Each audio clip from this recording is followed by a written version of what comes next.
តែផឹកទឹកត្រជាក់ហើយទឹកក្តៅតាមមួយណាល្អសម្រាប់សុខភាពយើងក៏ប៉ុន្តែទឹកត្រជាក់ហើយទឹកក្តៅគឺមានអត្ថប្រយោជន៍ខុសៗគ្នាសំខាន់យើងប្រើវានៅពេលណាសម្រាប់សុខភាពយើងបានល្អអញ្ចឹងណាទឹកក្តៅគឺវាល្អសម្រាប់ប្រព័ន្ធរំលាយអាហារនិងសុខភាពប្រចាំថ្ងៃដែរអញ្ចឹងណាបងប្អូនទី1ជាចម្បងហ្នឹងគឺធ្វើឲ្យប្រព័ន្ធរំលាយអាហារហ្នឹងរំលាយបានល្អជាពិសេសគឺរបស់ដែលយើងញ៉ាំមិនល្អដូចជារបស់ដែលមានកាកសំណល់ដូចជាខ្លាញ់ដូចជាអីហ្នឹងឲ្យវាដែរចេះមានថាបត់ជើងទៅឲ្យវាចេញទៅអស់អញ្ចឹងណាបងប្អូនទី2គឺកាត់បន្ថយការហើមពោះហើយនិងឧស្ម័ននៅក្នុងពោះបងប្អូនខ្លះគាត់តែងតែមានអារម្មណ៍ថាប៉ោងពោះហើយនឹងមានដើរខ្យល់ស្រួលអីចឹងគឺពេលដែលបងប្អូនញ៉ាំទឹកក្តៅហ្នឹងគឺបងប្អូនជួយឲ្យយើងដើរខ្យល់ស្រួលផងដែរបាទទី3គឺជួយបញ្ចេញសារធាតុពុលនៅក្នុងខ្លួនហើយវាក៏ល្អសម្រាប់ថ្លើមហើយនិងតម្រង់នោមដែរទី4ហ្នឹងគឺធ្វើឲ្យរាងកាយយើងវាស្រួលខ្លួនណាបងប្អូនមានបែកញើសសាក់ស្រួលខ្លួនអីចឹងតែពេលយើងញ៉ាំទឹកក្តៅអូនជាពិសេសគឺបងប្អូនដែលមានអារម្មណ៍ថប់ដង្ហើមឬក៏ញីញ័រអីហ្នឹងគឺញ៉ាំទៅវាជួយប្រព័ន្ធសរសៃឈាមឲ្យពេលបាត់ដើរបានល្អហើយបើសិនជាបងប្អូនសួរថាតើទឹកក្តៅអូនឬក៏ទឹកក្តៅហ្នឹងគេផឹកនៅពេលណាល្អសម្រាប់រាងកាយយើងឲ្យសុខភាពល្អគឺល្អបំផុតពេលដែលយើងងើបពីគេងឡើងពុះទៅទេមុនពេលញ៉ាំអាហារផ្សេងៗអញ្ចឹងមុនចូលគេងហើយសូម្បីតែពេទ្យក៏គាត់ណែនាំឲ្យយើងបន្ថែមក្រូចជាមួយទឹកក្តៅហើយនឹងខ្ញីបន្ថែមមកដើម្បីជួយសម្រួលការបន្តបង់ឲ្យបានល្អជាពិសេសគឺបងប្អូនដែលពិបាកបត់ជើងអីចឹងបងប្អូនសាកធ្វើមើលទឹកក្តៅអូនមួយកែវមកកែវទូចមកហើយនឹងដាក់ខ្ញីបន្តិចមកពី3ចំណិតទៅឬក៏បងប្អូនមានទឹកខ្ញីក៏ដាក់ទឹកខ្ញីចូលទៅហើយបាច់ក្រូចឆ្មាតិចតួចទៅក៏ហើយញ៉ាំទៅបងប្អូនហើយបើសិនបងប្អូនថាគិតទៅពិបាកញ៉ាំបងប្អូនអាចដាក់ទឹកឃ្មុំបន្តិចទៅដើម្បីឲ្យវាមានជាតិផ្អែមតិចតិចដើម្បីឲ្យវាជួយយើងញ៉ាំឲ្យបានច្រើនជាងមុនហើយនឹ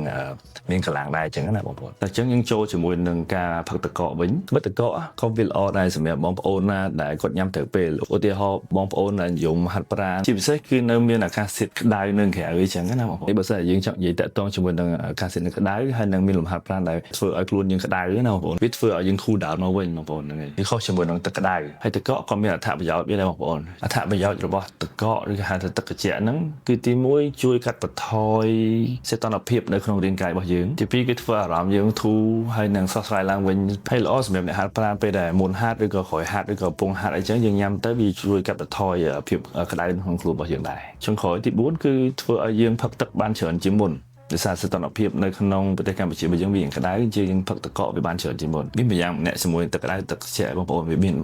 នថាប្រយោជន៍ខុសៗគ្នាអញ្ចឹងណាហើយបើសិនជាបងប្អូនសួរថាតើពេលវេលាណាតើគួរឲ្យផឹកទឹកកកទៅទឹកត្រជាក់នឹងល្អជាងគេគឺពេលហាត់ប្រាណហ្នឹងឯងបងប្អូនដូចខ្ញុំនិយាយពីលើហ្នឹងអញ្ចឹងមួយទៀតគឺពេលដែលអាកាសធាតុក្តៅខ្លាំងគឺបងប្អូនគឺចាំបាច់ញ៉ាំទឹកត្រជាក់ហ្នឹងឲ្យបានច្រើនដើម្បីជួយសម្រួលកាត់បន្ថយភាពក្តៅក្នុងខ្លួនអញ្ចឹងណាបងប្អូនតែបញ្ជាក់តិចណាបងប្អូនសម្រាប់យើងអ្នកហាត់កីឡាខ្លាំងគឺហាមផ្ដាច់ផឹកទឹកត្រជាក់ហើយទឹកកកពេលដែលយើងញ៉ាំអាហាររួចទេណាបងប្អូនព្រោះអាហ្នឹងវាប៉ះពាល់ទៅដល់ digestion ហ្នឹងគឺការប្រព័ន្ធរំលាយអាហាររបស់យើងវា slow ជាងមុនធ្វើឲ្យបាក់ពោះរបស់យើងវាណែនហើយវាពិបាករំលាយអាហារជាងមុនច្រើនមែនតើអញ្ចឹងសម្រាប់បងប្អូនហាត់យករៀងហាត់យកក្បាលពោះអីគឺហាមផ្ដាច់គឺផឹកទឹកកកពេលដែលបងប្អូនហូបអាហារហើយអញ្ចឹងដូច្នេះទឹកក្តៅហើយនឹងទឹកត្រជាក់តើមួយណាល្អជាងបងប្អូនអាចខមមិននៅពីក្រោយនោះបានបើសិនជាបងប្អូនណាចូលចិត្តទឹកក្តៅចាំជួយប្រាប់ខ្ញុំផងហើយបងប្អូនវាច្រើនណាស់ដែលចូលចិត្តទឹកត្រជាក់ច្រើនជាងទឹកក្តៅទៅប៉ុន្តែត្រូវចាំថាទឹកក្តៅគឺសម្រាប់អ្នកហាត់ប្រាណសម្រាប់អ្នកដែលមានបញ្ហាប្រព័ន្ធរំលាយអាហារគឺល្អសម្រាប់បងប្អូនខ្លាំងមែនតើជាពិសេសគឺអ្នកយកក្បាលពោះ six pack អីចឹងណាខ្ញុំសូមបើកវងកញ្ចក់សម្រាប់បងប្អូនចូលចិត្តហាត់ប្រាណបន្តិចជាពិសេសអ្នកយករៀងគឺបើសិនជាចង់បានរាងស្អាតបងប្អូនព្យាយាមញ៉ាំទឹកក្តៅអូនឲ្យបានច្រើនជាងទឹកត្រជាក់អញ្ចឹងណាបងប្អូនប៉ុន្តែបើសិនជាបងប្អូនមួយចំនួនគាត់ហាត់ប្រាណនៅកន្លែងក្តៅខ្លាំងគឺបងប្អូនតម្រូវការញ៉ាំទឹកត្រជាក់មិនទឹកកកហ្មងណាគឺទឹកត្រជាក់ឲ្យបា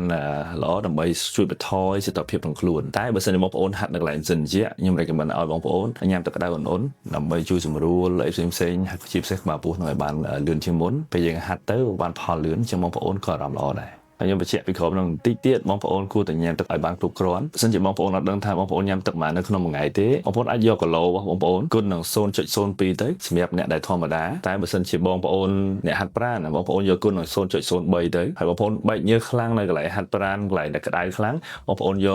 កគីឡូរបស់ខ្លួនឯងហ្នឹងយកគុណនឹង 0.04 ទៅបងប្អូនឃើញថាតើយើងត្រូវញ៉ាំប្រមាណលីត្រនៅក្នុងមួយថ្ងៃអញ្ចឹងសរុបមកវិញទឹកក្តៅទឹកត្រជាក់គឺល្អទាំងពីរតែប្រើវាឲ្យស័ក្តិសមជាមួយនឹងពេលវេលាទីតាំងហើយនឹងតម្រូវការរបស់យើងអញ្ចឹងណាបងប្អូនហើយបងប្អូននៅម្ដុំសែនសុខបើចង់ហាត់ប្រាណកុំភ្លេច Bulldog Fitness Center គឺជាក្លឹបហាត់ប្រាណមួយដែលបំពាក់ដោយឧបករណ៍ស្តង់ដារមានអាងអាទិត្យ Steam Sauna ហើយនឹងមាន library បងប្អូនអានសៀវភៅជាពិសេសគឺមាន wall climbing ទៀតហើយមានកាហ្វេមានអីស្រាច់អីចឹងណាបងប្អូនហើយបើចង់ពិគ្រោះតាក់ទងមួយលំហាត់ប្រាណអាចមកជួបខ្ញុំផ្ទាល់បាននៅ Bulldog Fitness Center ហើយជួបជាមួយខ្ញុំឡងនេះនៅវីដេអូក្រោយបងប្អូន